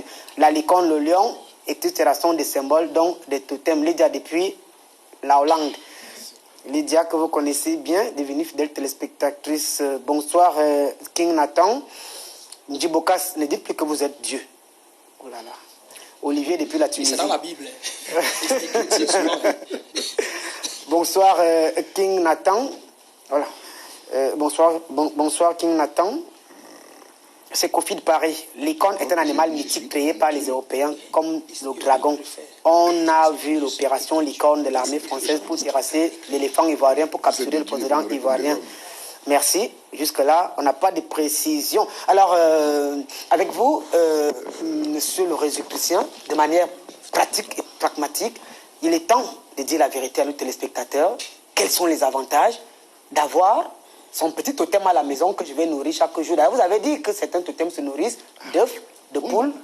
Ce n'est pas de chair humaine après. Les avantages et les inconvénients. D'accord. Comme avantage, on vient de les énumérer. Avantages qu'eux, ils trouvent à utiliser des totems, qui sont des avantages essentiellement matérialistes et qui ne sont pas spirituels, parce que lorsque nous recherchons la spiritualité, nous recherchons la libération et non l'aliénation, et non créer encore des liens de dépendance, pas seulement avec des humains, mais avec des animaux et des plantes et tout ce qu'on peut imaginer des objets. L'homme a pour mission de se libérer de tous les déterminismes. C'est ça l'enjeu de la spiritualité. Il faudrait que l'homme fasse émerger ce qu'il y a de plus divin en lui. C'est notre mission de vie. À partir du moment où vous élevez autre chose qui appartienne à la race animale, voilà de quoi il s'agit. J'ai entendu que pour créer un totem, on commence par le penser. On pense le totem et effectivement on crée, parce que ce qu'on crée mentalement finit par devenir matériel. Le processus de la création magique, je pense, je veux, je désire, et ça se manifeste tôt ou tard. Donc le lion, il a beau être immatériel à un moment donné, un jour vous vous retrouvez face à un lion. Et c'est vous qui l'avez créé. Et le créateur et la créature sont désormais reliés. Il faut savoir ce que devient la créature, le créateur. Parce que lui-même est une créature de Dieu. Dieu l'a créé pour le servir. Mais voilà que lui crée autre chose, soi-disant pour le servir, mais que finalement, il ne va plus contrôler. Vous pouvez voir à travers la cinématographie des éléments comme Frankenstein, effectivement, qui crée un monstre qu'il n'arrive plus à maîtriser à un moment donné. C'est très souvent arrivé que celui qui suscite ce totem à la vie, qui l'amène à la vie, ne le contrôle plus. Alors, Dr. Ça devient un danger. Est-ce que vous voulez dire à nos téléspectateurs, nous savons bien sûr que le rituel de legs d'un héritage est souvent sanctionné par des choses que nous connaissons bien sûr. Et le petit sac, donc vous voulez dire que lorsque on va remettre le petit sac à Tot, qui refuse ce sac des choses qui sont souvent soit des mauvaises, soit des bonnes choses? Ben, moi, je ne conseillerais à personne de prendre un quelconque sac. Vous connaissez ce sac, non? Ben oui, j'en entends souvent parler, mais je dis, il y a des gens qui refusent ce sac. Et ces gens-là n'ont pas besoin d'être à la Rose-Croix. Ils sont simplement sains d'esprit et ils refusent ce sac. Parce que le potentiel de spiritualité que chacun devrait avoir, devrait procéder de sa propre conscience, de son propre cheminement. Je ne sais pas ce que cet ancêtre utilisait à travers le sac dont il est question, mais voilà, je dois l'assumer. Et l'assumer signifie ce qu'on sait. J'ai souvent entendu des jeunes à qui on dit « tu ne peux plus vivre en ville, il faut que tu ailles vivre au village parce que c'est toi l'héritier ». Désormais, il ne peut plus vivre là où il voulait s'il travaillait. Pas des pratiques, je ne sais pas moi, occultes, on arrive à faire en sorte que le jeune perde son travail et il se retrouve au village parce qu'il doit assumer. Est-ce que c'est bien ou mauvais? Mais c'est très mauvais. Moi, j'ai un ami qui m'a laissé là au pont de Foulane. Hein, il avait son restaurant, mais depuis que on lui a dit que c'est toi l'héritier, on l'a arrêté de force. Dans le Lakam, on l'a arrêté de force. Et il n'est plus jamais revenu à Yaoundé. Vous voyez que ce n'est pas des éléments de liberté, ça. L'enjeu, je dis bien l'enjeu de la spiritualité, de toute spiritualité, c'est la libération. Or, quand j'agis sous la contrainte, quand j'agis parce que d'autres décident pour moi, qu'on m'arrête pas à la force, vous voulez que je dise que c'est du bien? Et à quel moment l'âme divine que l'homme doit libérer, par laquelle il doit construire la bille de lumière qui lui permettra d'entrer au royaume des cieux, comment il le fera avec tout un tas de totems auxquels il est assujetti? Les avantages concrets, justement, je dis, le grand inconvénient, c'est d'empêcher la mission divine de l'homme. Merci. C'est le premier. Je dis, et ça, pour une incarnation qui ne peut pas assumer sa divinité, c'est un très gros problème, quels que soient les minables avantages que l'individu peut avoir de manière réelle ou illusoire. Merci. Bonsoir, King Nathan. Nous avons quelqu'un qui lance un défi à Ndjibokas. Bonsoir, King Nathan. Faites-moi le plaisir de me convier sur votre plateau. Je suis Joseph depuis Dubaï, mais je suis au Cameroun. Je remarque qu'il y a trop de blagueurs sur la table qui font l'apologie du diable et qui méritent qu'on leur ferme la bouche. Quand tu es destiné à la mort spirituelle, meurt sans recherche. Je souhaiterais vraiment faire face à ce monsieur en veste rouge qui a beaucoup de cornes sur la tête. Voilà.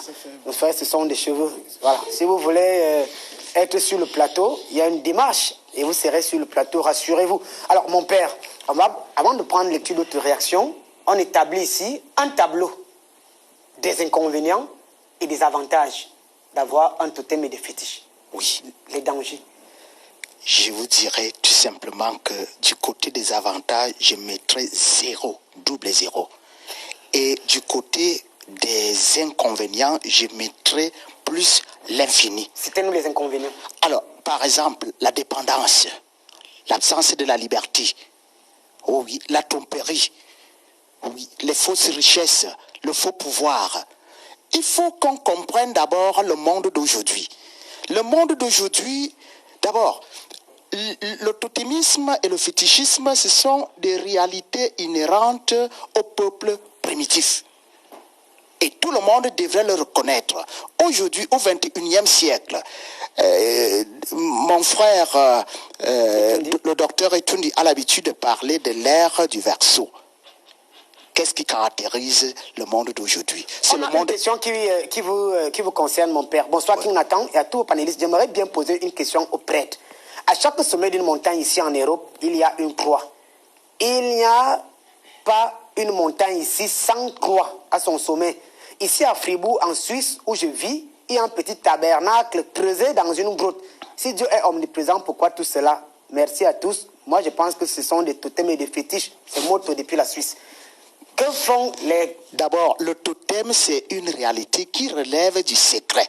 Tout le monde ne peut pas voir un totem. Ndjibokas l'a dit, que tout le monde ne peut pas voir un totem. Et ainsi que le fétiche. Le fétiche, lorsque, bon, pour utiliser les expressions de Maître Brana, on magnétise. Que font ces croix au sommet des montagnes? Alors, on les met au sommet du montagne pour marquer la présence de Jésus. Parce que la croix, c'est le bois que Jésus a utilisé pour sauver l'humanité. C'est le symbole du salut. Il faut se former. Il ne faut pas tout simplement intervenir comme la paille qui... Non. C'est symbole du salut. C'est pour cela qu'on met cela au sommet, pour que tout le monde puisse regarder ce qui a sauvé le monde. C'est par quoi le Christ a sauvé l'humanité. C'est dans ce sens que j'ai invité les amis ici le vendredi saint pour qu'ils viennent voir, qu'ils viennent vivre ce que le Christ a vécu, la passion. D'accord. Alors, au-delà de la dépendance, on a encore un inconvénient. Nous avons danger. Oui, nous avons le danger. Le plus grave, c'est que on ne peut pas maîtriser totalement les caprices d'un totem. Et il y a des totems, et vous le savez très bien. Vous, King Nathan, vous savez très bien qu'il y a des totems dans certains villages qui sont devenus fous. Et on les rencontre partout. On dit, oui, tel totem est devenu fou. Pourquoi? Parce que le totem, c'est quoi? C'est la matérialisation de la dimension diabolique de certains êtres. Alors, lorsque vous traitez avec le diable, vous ne pouvez pas le maîtriser. C'est impossible. À n'importe quel moment, il peut se débarrasser de vous, il peut poser un acte extrêmement grave. Et même aussi, s'il s'agit d'un animal, imaginez-vous un lion. Le lion ne réfléchit pas. Le lion n'a pas la raison. À n'importe... Oui, le lion ne réfléchit pas. Le lion, c'est une bête de somme. Ce n'est que l'homme seul qui réfléchit parce qu'il a la raison. D'accord, merci. Bonsoir, King Nathan. La réflexion, c'est le fruit de la raison, de l'usage de la raison. Un animal n'a pas de raison. Un animal ne peut pas réfléchir. Totem, merci. Bonsoir, King Nathan. Un totem n'a jamais ressuscité un mort. Un fétiche n'a jamais ressuscité un mort. Jésus-Christ ne saurait pratiquer le totémisme ou le fétichisme. Il est la résurrection et la vie. Armand depuis Genève, en Suisse. Merci à toi, Armand depuis Genève. Alors, on prend cette dernière réaction, pourquoi pas. Bonsoir, qui on attend à toute la grande famille au cœur des mystères. Très belle coiffure de Maître Brana. À mes frères Djiboka, c'est tot. Soyez humbles dans votre intervention. C'est juste des échanges désirés depuis Varsovie, en Pologne. Voilà, désiré, on vous voit venir. Alors, avec vous, Tot, on a vu une liste non exhaustive, bien entendu, des dangers du totémisme et du fétichisme vus par le Rosicrucien et par le prêtre. Oui, par les délateurs, comme ce sont des relais des colons, ils continuent l'œuvre des missionnaires. C'est d'ailleurs ce que les missionnaires ont commencé à faire pour nous pénétrer et nous détruire de l'intérieur. Donc, ils poursuivent cette œuvre-là. De manière visible, tout le monde peut le constater. Mais je voulais rappeler ici que la croix, quel est le symbole de la croix sur les montagnes?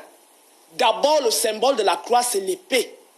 L'épée de l'Inquisition. Très rapidement, puisqu'il nous reste 8 minutes. Oui, ils ont eu le temps de développer. Je voulais quand même... On parle de danger ici, et c'est moi qui je parle donc du danger. Voilà. La croix est un totem. D'accord. Pour Quels les chrétiens, sont les dangers du totémisme et du fétichisme? Oui, la croix est un totem. On va se calmer, merci. Oui, c'est un fétiche pour les chrétiens. Il faut le dire sur le panel. La croix est un fétiche pour... les chrétiens, et c'est un grave danger. Pourquoi? Parce que c'est le symbole de l'épée. Et le rôle de l'épée, c'est tuer. Donc, quand ils mettent ces croix sur les sommets, c'est pour contrôler les énergies de toute cette zone. C'est la même chose qu'ils ont fait sur Ngorlituba. Et ils contrôlent, ils ont réussi avec l'aval de certains traîtres des lieux pour contrôler l'énergie que les ancêtres émettaient, qui est un lieu sacré. Donc, dans le village, quels sont les dans nos dangers villages, qu'on peut avoir? ils ont passé du temps à montrer ce qui est négatif dans nos villages. Oui. Il faut qu'on montre que globalement, quel est le danger du totem et du fétiche. Allez-y. Et les avantages aussi. Oui. D'abord, le danger du fétiche. Il y a des dangers. Il y a des dangers, bien évidemment. Tout dépend de l'intention qu'on a. Quand on a le couteau, on peut utiliser le couteau pour couper la tomate. On peut aussi utiliser le couteau pour poignarder. Dangers et avantages. Voilà. Donc, les dangers du totem, c'est lorsque quelqu'un use du totem pour nuire à autrui. Et ce type de personnes, c'est les personnes qui mettent en avant leur ego, leur hégémonie, notamment la logique de certaines personnes dans nos villages et de manière plus globale, la logique on appelle ça impérialiste occidentale, qui s'est manifestée. Est-ce qu'il y a des interdits relatifs à l'obtention d'un totem? Si oui, si on traverse cet interdit, qu'est-ce qui peut nous arriver? Il n'y a pas d'interdit relatif. Dans la mesure où, lorsque vous un totem, vous ne pouvez pas avoir un totem sans interdit. Est-ce qu'on peut avoir un totem sans interdit? Laissez-moi parler. On ne peut pas avoir un totem sans interdit. Sur le panel? Non. Vous voulez nous étouffer? On ne peut pas avoir... On ne peut pas avoir... Vous avez votre coalition avec le Rosicrucien sur le panel, et on le sait. Donc vous vous agitez depuis là, parce qu'on dit des vérités sur le panel. Merci. Alors, en une seconde, est-ce qu'on peut avoir un totem sans interdit? On peut avoir un totem sans interdit. Mais il y a aussi d'autres qui ont des totems avec des interdits. Quel type de totem? Par exemple, lorsque quelqu'un a un serpent chez lui, pour ceux qui utilisent le serpent de manière négative, pour capter les énergies des gens. Par exemple, ceux qui mettent les serpents dans les toilettes, pour que quand les gens partent déféquer ou faire les besoins... Qu'est-ce que le prestataire peut retenir donc, puisqu'il nous reste 5 minutes, pour les avantages et les inconvénients du totem? De toutes les façons, ce que je peux dire aux téléspectateurs, c'est que les totems et les fétiches, pour les Africains de manière fondamentale et de manière éthique, servent pour la protection de la communauté, pour les besoins thérapeutiques, pour tout ce qu'on pourrait appeler entrer en phase avec la nature, fusionner avec la nature, puisque l'homme est un maillon de la nature, il doit donc faire corps avec toute la nature, partant des minéraux, des végétaux, des animaux, jusqu'aux astres, et il culmine où? Il culmine au niveau du soleil. C'est ça, le soleil, qui est le grand centre de rayonnement. Donc, l'initiation et le avantages et les inconvénients. Les avantages, c'est faire avec la nature. 2, pouvoir protéger son environnement. 3, pouvoir promouvoir la médecine de manière globale. Alors, Djiboka Sohona, avant de passer la parole à Maître pour le petit temps imparti qui nous reste, est-ce qu'on peut concrètement nous mettre en vitrine les inconvénients et les avantages? Peut-on avoir un totem sans condition? Bien, je voudrais d'abord rapidement relever le défi de monsieur de la Pologne qui serait au Cameroun. Je l'attends partout où il veut, à nous moment où il veut. De Dubaï. Oui, de Dubaï, peu importe d'où il vient, je suis prêt à le recevoir et je relève donc son défi publiquement parce qu'il a parlé publiquement. D'accord. Ceci dit, je continue à dire, il n'y a rien en qui soit sans danger. Absolument rien. Même l'eau que vous buvez peut vous tuer. La nourriture à votre table peut vous tuer. Et donc le totem, comme chaque chose, a des interdits. Il a des interdits. Ça c'est clair. Que ce soit le fétiche, que ce soit le totem, il y a des interdits. Merci pour cette permettez que je puisse clore cette phrase. Mais ces interdits ne sont relatifs qu'à des totems de flagornance. Le totem laudatif n'a pas d'interdit parce que vous êtes son maître. Voilà ce que je voudrais dire. Alors, Maître Brana, bonsoir. En attendant, la Bible contredit Exode 20, verset 4, Nombre 21, verset 8 à 9. Les reliques catholiques sont des fétiches ou des totems. L'idolâtrie ne fait pas grandir le quotient spirituel de l'homme. La conscience, l'amour d'autrui et la recherche du bien-être commun doivent nous illuminer. François, depuis Moscou en Russie. Oui, Maître. Oui, je voulais dire, juste essayer de clarifier, d'éclairer nos téléspectateurs, parce que c'est le but ici. Premièrement, sachez que la spiritualité est venue, vous voulez apprendre à connaître... La question, ici, on n'explique plus la spiritualité. Nous voulons voir les dangers, les inconvénients, puisqu'il nous reste très peu de temps. Oui. Alors, les dangers et les inconvénients, surtout les dangers déjà du totémisme ou du fétichisme, c'est qu'elle vous limite. Elle vous garde limité. Elle permet que vous n'évoluez pas dans votre plénitude. Donc, vous allez vous limiter soit à la 5e dimension ou la 4e dimension. Vous ne pourrez plus évoluer dans les dimensions où on transcende le bas astral. Ça, c'est un. Et de deux, utiliser le fétichisme peut vous aider, si vous n'êtes pas dans certaines dimensions, à pouvoir vous acquérir certaines choses. Qu'est-ce que vous conseillez à l'Africain? Moi, je conseille à l'Africain de ne pas, ça c'est moi particulièrement, parce que j'ai essayé de l'avoir comme emblème. Ça m'a aidé à évoluer, mais pas comme totem. Maintenant, nous sommes des êtres vibratoires et vous pouvez donc magnétiser n'importe quoi que vous voulez porter sur vous pour la raison que vous voulez. Et je disais donc tantôt qu'un fétichisme ou un totem peut être méchant ou mauvais, comme disait Dibocas, si vous l'avez magnétisé dans la sorte, si ce que vous lui avez émis mentalement était négatif, le totem sera négatif. Mais si vous lui émettez des ondes positives, vous lui parlez des choses positives, vous vous connectez à elle ou fusionnez à elle positivement, le totem va être positif. Donc pour tout dire, téléspectateurs, en spiritualité, on apprend le bien et le mal. Généralement, on apprend à connaître son pouvoir. Nous avons le mal en nous et le bien en nous. Et quand vous venez acquérir les lois hermétiques en spiritualité, alors qu'on vous a appris les principes spirituels en religion, donc l'amour, le pardon, l'humilité, qui vous soumet, qui est OK, parce qu'il faut d'abord apprendre ça. Maintenant, vous passez en spiritualité où vous pratiquez les lois spirituelles. On abandonne, vous ne conseillez pas aux Africains de s'octroyer des totems. Ouais, c'est une perte de temps. Il faut plutôt s'élever et entrer dans les autres sphères cosmiques. Voilà, vous avez quelques secondes, mon père, puisque le thème ici tire pratiquement à sa fin, il rentre en gare. En quelques secondes, s'il y avait un mot de fin pour les téléspectateurs qui nous ont suivis. Merci beaucoup. Je dirais tout simplement que le totémisme, le fétichisme, ce sont des réalités qui contrarient le développement de l'homme. Ça déshumanise chaque homme qui les met en valeur. C'est ce que je répète, ce que j'ai dit ici, que ça relève du viol anthropologique. C'est un chaos pour l'homme. C'est un chaos pour l'homme, docteur Etunji. Oui, le totem et le fétiche, autant de chaînes qui empêchent l'homme d'incarner sa divinité. L'homme a en lui le potentiel de tous les animaux du monde, de toutes les plantes du monde. C'est pour ça qu'on appelle l'homme microcosme, parce qu'il est le résumé de la création. Et à ce titre, tout ce que vous verrez dehors est dedans. Et ce n'est pas le totem extérieur qu'il faudrait faire vivre. En fait, ici on retient quoi pour vous, en tant qu'Africain, défenseur de l'Afrique, en un mot comme en mille? En tant qu'Africain, il faut d'abord que tous nos frères sachent que dans toutes les écoles initiatiques, on utilise toujours quelque chose d'extérieur, comme des temples de feu et tout ça. Donc, le totémisme et le fétichisme peuvent servir d'armes de guerre, de médecine et de connexion avec l'univers tout entier. Merci, mesdames, messieurs. C'est ici que prend fin cette autre aventure au cœur des mystères. Une thématique qui a été débattue pendant près de 6 semaines, mesdames et messieurs.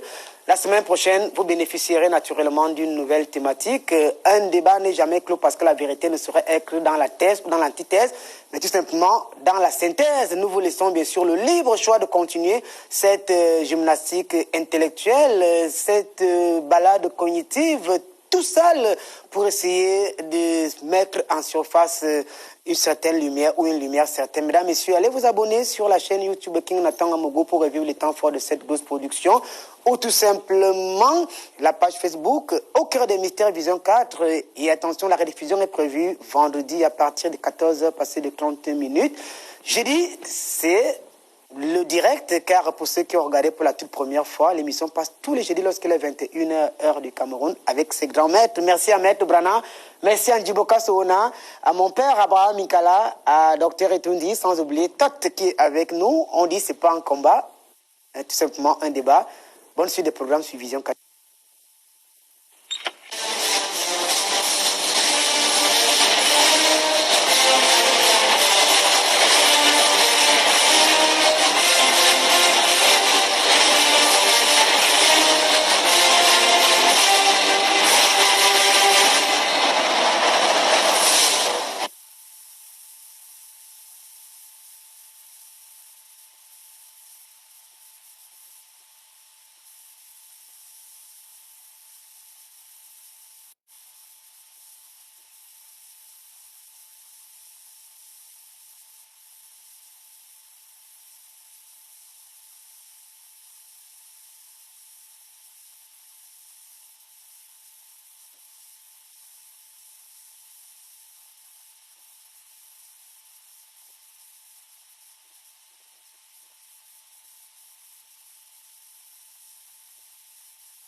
Télésud, une chaîne du groupe Vision 4. Ravi de vous retrouver sur Télésud. L'année 2021 sera pleine de surprises.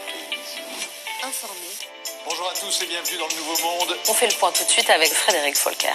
Bienvenue surtout dans ce journal des correspondants. Décrypté. Je suis très heureux de vous retrouver pour cette émission hebdomadaire. Bienvenue dans Business Models, l'émission qui vous donne envie d'entreprendre. Raconté. Bonsoir, heureux de vous retrouver sur les antennes de Télésud. 13 minutes pour faire le point des matchs déjà livrés. Je vous propose de regarder quelques images. Continuez à vous informer en regardant Télésud. Télésud, le nouveau point cardinal de l'info. Disponible sur le canal 44 des bouquets Canal+ Afrique et sur www.telesud.com.